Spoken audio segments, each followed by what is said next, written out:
how reasonable is this thing that they're being asked to do in the context of everything? So, for example, maybe they have math to do. They don't feel like doing it. And it is actually valuable for them to learn this math, but they're so far behind. They have 30 assignments to do. Them just like rushing through it and getting it done is not helping them learn math, is the thing we're asking them to do in the grand scheme of things, a reasonable thing in their life. Or maybe the worksheet has 50 problems and they really only need to do 3 or 4 high quality ones to actually get something out of it. It's like if I'm going to do push-ups today and I do 1,000 push-ups today and no more for the month, that 1,000 push-ups is not going to get me any results. Whereas if I spread them throughout the month, there would actually be some toning going on. But that's what a lot of the kids, a lot of the, in terms of this podcast, a lot of the boys going through, the kids that I work with going through this stuff, like they're so far behind and they're just we're trying to get them to be compliant, to motivate them, to get them to do the things, but we're not giving them internal motivation or an internal locus of control. And then circling back to your question, Jennifer, so what do we do?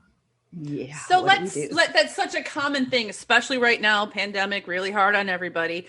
So you've got this kid, Janet, I know you're working with parents who complain about this. You've got this kid who is like 30 assignments behind in this class. He hasn't turned anything in. The end of the semester's coming up. Do I just let him fail? Do I just push him through to do these things? What would be your recommendation, Seth?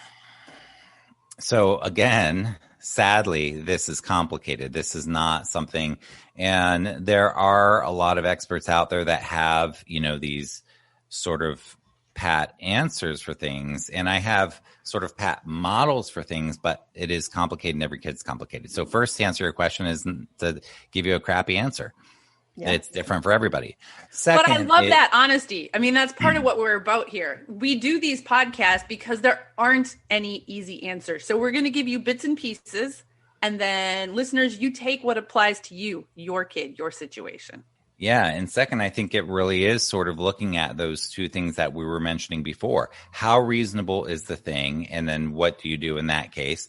And then when they are doing the thing, what do you do to be supportive? So let's first look at how reasonable is the thing. What can parents do? Well, you have to be really realistic in terms of how reasonable is the thing. Now, we get into a problem here quite often because parents and teachers will get stuck in this particular trap. Some of you guys have seen this. They'll say, well, we know he can do it. We've seen him do it before. Do you guys hear that? Along with that is we know he can do it, but he didn't pass the quiz. He didn't pass the test. And one family I'm working with right now is 70% of his grade is the tests and the quizzes. And he can't do these quizzes, these tests online. He just can't do it.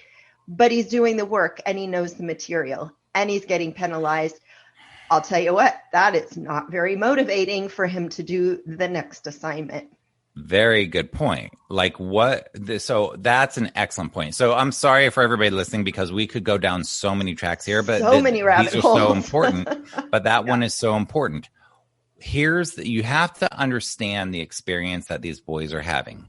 They have been asked to do things so many times. They have, quote, failed, or it's not been good enough. They've been told redo it, or you forgot to turn your name on it, or you're getting half credit, or it's late and you're getting a 0, or blah. They've been told these things so many times, and we forget that we are there to serve them. Now, I'm speaking from an educator's perspective. I mean, there's lots of context, but in our quote system, we, the teachers, the educators, the school, the principals, we are there for them. It's not the other way around. They are there to comply for us and our rules, and we are there to serve them. But what has happened is we've created a system with these standards and this Common Core and these tests and all this crap that is, it gets teachers really off course from why they got into teaching. They got into teaching to help kids.